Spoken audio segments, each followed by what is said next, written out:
Good morning students, PP Savani group of schools માં તમારું સ્વાગત છે। સૌથી પહેલા તો હું મારો પરિચય આપી દઉં, કારણ કે 11મા ધોરણની અંદર આ મારો સૌથી પહેલો લેક્ચર છે। મારું નામ છે વઘાસિયા મિનલબેન, એટલે કે વીએમ ટીચર તરીકે મને ઓળખે છે બધા। અને આપણી આ સ્કૂલની અંદર હું 13 વર્ષથી એકાઉન્ટ અને ઇકોનોમિક્સ ભણાવું છું। અત્યારે મારો વિષય છે ઇકોનોમિક્સ। હવે 11મા ધોરણની અંદર ઇકોનોમિક્સ શું છે એનો પરિચય સરે તમને સૌથી પહેલા લેક્ચરની અંદર આપી દીધેલો છે, એટલે એ બધી ચર્ચા નથી કરતા, કારણ કે ઓલરેડી આપણું અત્યારે ભણાવવાનું શરૂ થઈ ગયું છે। પણ હું ટૂંકમાં તમને ઇકોનોમિક્સ બાબતે માત્ર એટલું તો કહી જ દઉં કે 11મું ધોરણ અને 12મું ધોરણ બંને વિષય છે ઇકોનોમિક્સના। જો તમારે સારામાં સારા માર્ક્સ પરીક્ષાની અંદર કવર કરવા હોય તો એના માટે ફરજિયાત તમારે એક એક મુદ્દો છે એ એક કે બે વખત લખીને તૈયાર કરવો। લખશો એટલે તો લખવામાં સ્પીડ આવશે અને એ ઉપરાંત તમને યાદ રહી જશે, કારણ કે આખું ઇકોનોમિક્સ 11મા ધોરણમાં એક ચેપ્ટર, એ ઉપરાંત 12મા ધોરણની અંદર મોટા ભાગના બધા જ ચેપ્ટર છે એ આંકડાકીય માહિતી વાળા છે। એટલે વધુ સારા માર્ક્સ કવર કરવા માટે જો તમે લખીને તૈયારી કરશો તો એનું પરિણામ છે એ વધારે સારું મળશે। હવે 11મા ધોરણમાં આપણે બીજું ચેપ્ટર શરૂ કરેલું છે। પ્રકરણનું નામ છે મૂળભૂત ખ્યાલો અને સંકલ્પનાઓ। એની અંદર સંપત્તિ અને કલ્યાણ એ મુદ્દાની શરૂઆત સરે કરેલી છે, અને સંપત્તિનો અર્થ, સંપત્તિના પ્રકાર ત્યાં સુધી તમને સમજાવેલું છે। ત્યાર પછીનો મુદ્દો છે કલ્યાણ, એ હું અત્યારે સમજાવવાનું છે। કલ્યાણ, વેલફેર, કલ્યાણ એટલે કોઈ પણ વ્યક્તિનું સારું થવું, એ આપણે સાદી ભાષામાં તેને શું કહીએ? કલ્યાણ। કલ્યાણને અંગ્રેજીમાં શું કહેવાય છે? વેલફેર। તો સૌપ્રથમ આપણે જોઈએ કલ્યાણનો અર્થ। તો કલ્યાણ એટલે સારી સ્થિતિ અથવા તો સારી પરિસ્થિતિમાં સુધારો। કલ્યાણ કોને કહેવાય? તો કલ્યાણ એટલે સારી સ્થિતિ, અને આપણી જે પરિસ્થિતિ છે એમાં શું થાય? સુધારો। સૌ સાદું ઉદાહરણ લઈએ તો તમારા જે દાદા છે એ જે પરિસ્થિતિમાં જીવતા હતા તેના કરતા તમે જે પરિસ્થિતિમાં જીવો છો એમાં જુઓ સુધારો થાય છે। દાખલા તરીકે તમારા દાદા પાસે અમુક વસ્તુઓ નહોતી, એના કરતા તમારા પપ્પા છે એની આર્થિક પરિસ્થિતિ છે એ કેવી છે? સુધરેલી છે। એટલે કલ્યાણ એટલે સારી સ્થિતિ અને એની પરિસ્થિતિમાં સુધારો। જો આર્થિક રીતે આપણે કલ્યાણની વ્યાખ્યા જોઈએ તો આર્થિક રીતે ભૌતિક જીવન ધોરણમાં સુધારો, વધુ સારી સ્થિતિનું નિર્માણ। કલ્યાણ એટલે આપણી સારી સ્થિતિ હોય, આપણી પરિસ્થિતિ હોય, પહેલા કરતા આપણે વધુ સારી રીતે જીવતા હોય તો તેને કહેવાય કલ્યાણ। હવે ભૌતિક જીવન ધોરણમાં સુધારો, તો ભૌતિક જીવન ધોરણ કોને કહેવાય? તો ભૌતિક એટલે જે તમને નરી આંખે દેખાય છે। દાખલા તરીકે તમારા દાદા પાસે પહેલા ટીવી હતું, ફ્રીજ હતું, વોશિંગ મશીન હતું, એવા કોઈ પણ સાધનો તેમની પાસે ન હતા। હવે બધા જ સાધનો જો તમારા પપ્પા પાસે હોય તો ભૌતિક જીવન ધોરણમાં શું થયો કહેવાય? સુધારો થયો કહેવાય। એટલે વધુ સારી સ્થિતિનું શું થયું છે? નિર્માણ। એટલે કલ્યાણ એટલે ભૌતિક જીવન ધોરણમાં સુધારો, વધુ સારી સ્થિતિનું નિર્માણ, તેને કહેવાય છે કલ્યાણ। એ કઈ બાબત છે? આર્થિક રીતે। એટલે કલ્યાણ છે એનો અર્થ અધ્યાત્મથી માંડીને જીવનના તમામ ક્ષેત્રોમાં વ્યક્તિનું શું થાય છે? કલ્યાણ। આધ્યાત્મિકતા એટલે આપણા ઘરેથી માંડી અને જીવનના તમામ ક્ષેત્રો, એટલે કે અર્થશાસ્ત્રના તમામ ક્ષેત્રો, એટલે કયા આવશે? રાજકીય, સામાજિક, આર્થિક, એ બધા જ ક્ષેત્રોની અંદર જો પરિસ્થિતિમાં સુધારો થાય તો તેને શું કહેવાય છે? કલ્યાણ। એટલે કે વધારે સારી સ્થિતિનું શું થાય છે? નિર્માણ। અધ્યાત્મથી માંડીને અર્થશાસ્ત્રના જીવનના તમામ ક્ષેત્રોમાં કલ્યાણ, એનો અર્થ શું થશે? તો વધારે સારી સ્થિતિ એટલે કે ટૂંકા ગાળા માટે નહીં પરંતુ કાયમી ધોરણે કેવી સ્થિતિ આવશે? લાંબા ગાળાની સ્થિતિ. કાયમી ધોરણે લાંબા ગાળાની પરિસ્થિતિનું જો નિર્માણ કરાય, કારણ કે કોઈ પણ વ્યક્તિ જો ભગવાનને પ્રાર્થના કરતો હોય તો એ પોતાનું તો વિચારે, પાછું 7 પેઢી સુધી પોતાના બાળકોનું વિચારશે. એટલે ભગવાન પાસે પણ એક ટૂંકા ગાળાનું સુખ માંગતો નથી. કેવું સુખ માંગે છે? કાયમી સુખ, લાંબા ગાળાનું. એટલે વ્યક્તિની સારી પરિસ્થિતિ માત્ર થોડાક સમય માટે હોવી જોઈએ એવું ઈચ્છતો નથી, પણ લાંબા ગાળા સુધી એ વ્યક્તિનું શું થવું જોઈએ? કલ્યાણ. એને શું કહેવાય છે? લાંબા ગાળાની પરિસ્થિતિ કેવી હોવી જોઈએ? કાયમી હોવી જોઈએ. હવે આપણે અર્થશાસ્ત્રની પરિભાષામાં વિચારીએ તો અર્થશાસ્ત્રમાં કલ્યાણને બે રીતે વિચારવામાં આવે છે. આ એક માત્ર પ્રશ્ન છે કે અર્થશાસ્ત્રમાં કલ્યાણને કેટલી રીતે વિચારી શકાય? તો અર્થશાસ્ત્રમાં કલ્યાણને બે રીતે વિચારવામાં આવે છે. પહેલું છે વ્યક્તિગત કલ્યાણ, બીજું છે સામૂહિક કલ્યાણ. કેટલી રીતે વિચારી શકાય છે? તો મિત્રો બે રીતે. કયો પ્રકાર છે? તો વ્યક્તિગત કલ્યાણ અને બીજું છે સામૂહિક કલ્યાણ. વ્યક્તિગત એટલે આપણું પોતાનું કલ્યાણ, આપણી પોતાની પરિસ્થિતિમાં સુધારો, તેને શું કહેવાય? વ્યક્તિગત કલ્યાણ. બીજો પ્રકાર છે સામૂહિક કલ્યાણ, સમગ્ર દેશનું કલ્યાણ, તેને શું કહેવાય? સામૂહિક કલ્યાણ. તો અર્થશાસ્ત્રની અંદર આપણે વ્યક્તિગત નહીં પરંતુ સામૂહિક કલ્યાણનો વિચાર કરવાનો છે. અર્થશાસ્ત્રમાં વ્યક્તિગત નહીં પણ શેનો વિચાર કરવાનો છે? સામૂહિક કલ્યાણનો વિચાર કરવાનો છે. એટલે કોઈ એક વ્યક્તિનો નહીં પણ બધા જનો વિચાર કરવાનો છે.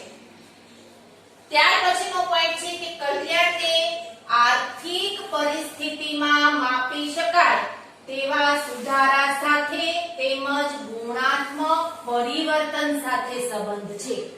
બીજો પોઈન્ટ એક માર્ક માટે કે કલ્યાણને કોની સાથે સંબંધ છે? તો કલ્યાણને કેવા પરિવર્તન સાથે સંબંધ છે? તો ગુણાત્મક પરિવર્તન સાથે સંબંધ છે. કેવા પરિવર્તનો માપી શકાય છે? તો આર્થિક પરિસ્થિતિમાં માપી શકાય તેવા સુધારા સાથે ગુણાત્મક પરિવર્તન સાથે સંબંધ છે. મિત્રો પરિવર્તન છે એ બે પ્રકારના છે, પરિમાણાત્મક પરિવર્તન અને ગુણાત્મક પરિવર્તન. સૌથી પહેલા પરિમાણાત્મક પરિવર્તન કોને કહેવાય? સમગ્ર દેશમાં જો એક સાથે પરિવર્તન આવતું હોય તો તેને કહેવાય છે પરિમાણાત્મક પરિવર્તન. અને એક પરિવર્તનની અંદર જુદી જુદી દિશામાં જો કોઈ એક વસ્તુની અંદર પરિવર્તન આવતું હોય તો એ પરિવર્તન કેવું છે? ગુણાત્મક પરિવર્તન. દાખલા તરીકે અનાજ છે તો અનાજની અંદર ઘઉં છે, ચોખા છે, જુવાર છે, એ બાજરી છે, એની અંદર અત્યારે સંકર બિયારણનો ઉપયોગ થાય છે એટલે અનાજના ઉત્પાદનમાં શું થાય? વધારો. તો સંશોધન દ્વારા વસ્તુની ગુણવત્તામાં સુધારો થાય અને જો એ પરિવર્તન આવતું હોય, ગુણવત્તામાં સુધારો થવાથી જે પરિવર્તન આવે એ પરિવર્તન કેવું પરિવર્તન કહેવાય છે? તો એ પરિવર્તન છે તેને કહેવાય છે ગુણાત્મક પરિવર્તન. સંશોધન દ્વારા વસ્તુની ગુણવત્તામાં સુધારો થવાથી થતું પરિવર્તન એટલે ગુણાત્મક પરિવર્તન. એટલે કલ્યાણને કયા પરિવર્તન સાથે સંબંધ છે? ગુણાત્મક પરિવર્તન સાથે સંબંધ છે. એ ઉપરાંત કલ્યાણ છે એ આર્થિક વૃદ્ધિ કરતા આર્થિક વિકાસ સાથે સંકળાયેલી બાબત છે. કલ્યાણ આર્થિક વૃદ્ધિ કરતા આર્થિક વિકાસ સાથે સંકળાયેલી બાબત છે. હવે અહીંયા પણ બે બાબત છે, આર્થિક વૃદ્ધિ અને બીજી બાબત છે આર્થિક વિકાસ. તો મિત્રો વૃદ્ધિ કોને કહેવાય અને વિકાસ કોને કહેવાય? તો દેશની તમારે 12મા ધોરણની અંદર આખો ચેપ્ટર આવશે બીજું વૃદ્ધિ અને વિકાસ. તો દેશની રાષ્ટ્રીય આવક, માથાદીઠ આવક, કુલ ઉત્પાદન જો એ બધામાં જ વધારો થતો હોય તો તેને કહેવાય છે આર્થિક વૃદ્ધિ. અને આર્થિક વૃદ્ધિ છે એ મોટાભાગે મિત્રો કયા દેશોમાં જોવા મળે છે? વિકસિત દેશોમાં. અને આર્થિક વિકાસ છે એ કયા દેશોમાં જોવા મળે છે? અલ્પ વિકસિત અથવા તો વિકાસશીલ દેશોની અંદર. તો વિકસિત દેશ કોને કહેવાય? તો જે દેશના વિકાસની પ્રક્રિયા સંપૂર્ણ થઈ ગઈ છે તેને કહેવાય છે વિકસિત દેશ. દાખલા તરીકે અમેરિકા છે, જાપાન છે. અલ્પ વિકસિત દેશ કોને કહેવાય? તો જે દેશના વિકાસની પ્રક્રિયા ચાલુ છે, જેનો પૂરેપૂરો વિકાસ થયો નથી, તેને કહેવાય છે અલ્પ વિકસિત અથવા તો વિકાસશીલ દેશ. દાખલા તરીકે ભારત. તો ભારત એ કેવો દેશ છે? અલ્પ વિકસિત દેશ છે.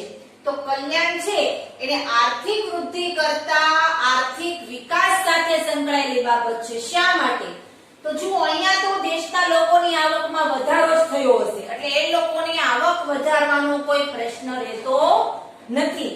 પણ ભારત જેવા વિકાસશીલ દેશમાં માથાદીઠ આવક દરેક લોકોની એક સરખી હોતી નથી.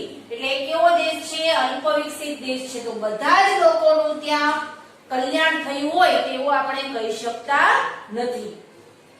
કારણ કે આવક વૃદ્ધિ કરતા આવકની કેવી વહેંચણી થવી જોઈએ? યોગ્ય વહેંચણી થવી જોઈએ. અલ્પ વિકસિત દેશની અંદર આવકની યોગ્ય વહેંચણી થતી નથી. આ છે તમારા કલ્યાણનો અર્થ આર્થિક રીતે અને ભૌતિક રીતે. માત્ર જો એક માર્કમાં પૂછે તો તમારે આટલું જ લખવાનું છે. કલ્યાણ એટલે સારી સ્થિતિ અથવા તો પરિસ્થિતિમાં સુધારો. કલ્યાણનો અર્થ લખો 1 માર્ક. પણ તમને એમ પૂછાય કલ્યાણનો અર્થ સમજાવો અને 2 માર્ક. તો તમારે અર્થ લખી તમારે અહીંયા સુધી અર્થને તમારે સમજાવવાનો છે. ત્યાર પછીનો મુદ્દો છે સંપત્તિ અને કલ્યાણનો સંબંધ. કે સંપત્તિ તમે મુદ્દો સમજી ગયા છો. એ સંપત્તિ અને કલ્યાણ વચ્ચે શું સંબંધ છે? તો એવું માનવામાં આવે છે કે જો વ્યક્તિની સંપત્તિમાં વધારો થાય, વ્યક્તિની સંપત્તિમાં જો વધારો થાય તો લોકોના કલ્યાણમાં શું થાય? વધારો. વ્યક્તિની સંપત્તિમાં વધારો થાય તો લોકોના કલ્યાણમાં વધારો થાય. તેવી જ રીતે દેશની સંપત્તિમાં વધારો થાય તો પણ લોકોના કલ્યાણમાં શું થાય છે? વધારો થાય છે. એટલે વ્યક્તિ માટે જે બાબત સાચી હોય એ દેશ માટે હોતી નથી. હવે આખો મુદ્દો સમજીએ આપણે. વ્યક્તિની સંપત્તિમાં શું થાય? વધારો. તો લોકોના કલ્યાણમાં શું થાય? વધારો. દાખલા તરીકે કોઈ અમીર માણસ હોય, એની પાસે બધું જ હોય એટલે શાંતિથી ઊંઘ આવે છે એટલે એનું તો કલ્યાણ થઈ જ ગયેલું છે. તેવી જ રીતે ગરીબ વ્યક્તિ હોય તો એને પણ કઈ ચિંતા હોતી નથી. પણ ચિંતા કોને હોય? તો કોને હોય છે? મધ્યમ વર્ગને. કારણ કે એને ઉપર પહોંચવાની ચિંતા હોય છે અથવા તો નીચે ન વધારે જતા રહે તેની શું હોય છે? ચિંતા હોય છે. તો તમને આ બાબત સાચી લાગે છે કે વ્યક્તિની સંપત્તિમાં વધારો થાય તેની કલ્યાણમાં વધારો થાય? આટલું તો થોડું સાચું લાગશે. પણ દેશની સંપત્તિમાં વધારો થાય તો લોકોના કલ્યાણમાં વધારો થાય તે આપણે કહી શકતા નથી. શા માટે? તો વ્યક્તિ માટે બાબત સાચી હોય તો વ્યક્તિ તો એક છે. દાખલા તરીકે કોઈ ગરીબ વ્યક્તિ છે તો એના કલ્યાણમાં શું થાય? વધારો.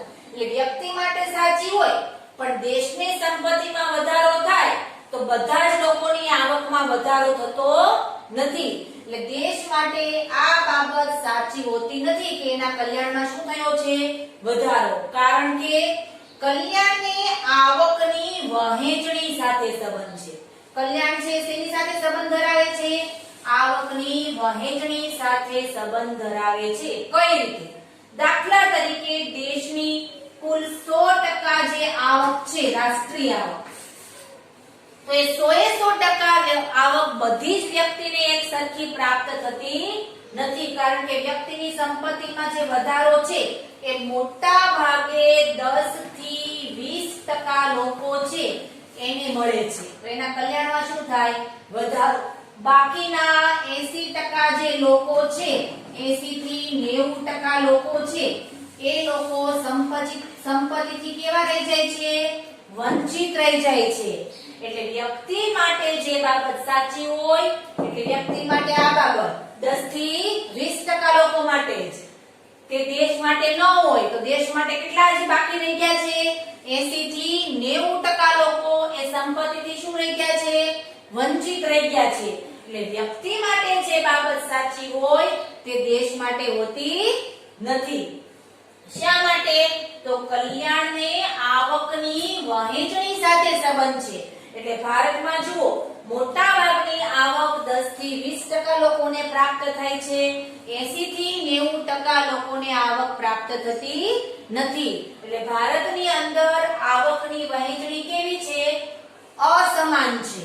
દાખલા તરીકે દેશની સંપત્તિ થોડાક જ લોકોના હાથમાં કેન્દ્રિત થયેલી છે. પરિણામે બધા લોકોનું કલ્યાણ થતું નથી. દેશની સંપત્તિ કેટલા ટકા લોકોના હાથમાં કેન્દ્રિત થયેલી છે? તો 10 થી 20%. એટલે બધા લોકોનું કલ્યાણ થતું નથી. જો કલ્યાણને મૂલ્ય સાથે જોડવામાં આવે તો સંપત્તિ અને કલ્યાણનો સીધો સંબંધ માપી શકાતો નથી. મૂલ્ય એટલે શું કહેવાય? કિંમત. જો કલ્યાણને મૂલ્ય સાથે જોડવામાં આવે તો સંપત્તિ અને કલ્યાણનો સીધો સંબંધ માપી શકાતો નથી. જો અહીંયા આપણે શું કીધું હતું કે વ્યક્તિની સંપત્તિમાં વધારો તો કલ્યાણમાં વધારો. કેવો સંબંધ? તો અહીંયા જો સીધો સંબંધ છે, પણ હકીકતમાં એ સીધો સંબંધ કહી શકાય નહીં. શા માટે? તો અહીંયા મેં તમને ઉદાહરણ આપ્યું કે મોટાભાગની સંપત્તિ કોને મળે છે? 10 થી 20% લોકોને. તો એનું જ કલ્યાણ થાય છે. લોકોનું કલ્યાણ થઈ શકતું નથી. તો જો અહીંયા સીધો સંબંધ જોઈ શકાતો નથી. એટલે જો સંપત્તિનું કલ્યાણ છે એને મૂલ્ય સાથે જોડવામાં આવે તો સંપત્તિ અને કલ્યાણનો સીધો સંબંધ માપી શકાતો નથી. શા માટે? તો કારણ કે અર્થશાસ્ત્ર નૈતિક મૂલ્યોનો નિર્ણય કરતું નથી. કારણ કે આ નિર્ણય કેવો છે? તો આ નિર્ણય કેવો કહેવાય? અનૈતિક કહેવાય. બધાને જ જો સંપત્તિની સરખી વહેંચણી પ્રાપ્ત થતી હોય તો તે નૈતિક કહી શકાય, પરંતુ આ નિર્ણય કેવો છે? અનૈતિક. એટલે અર્થશાસ્ત્ર તેનો નિર્ણય કરી શકતું નથી.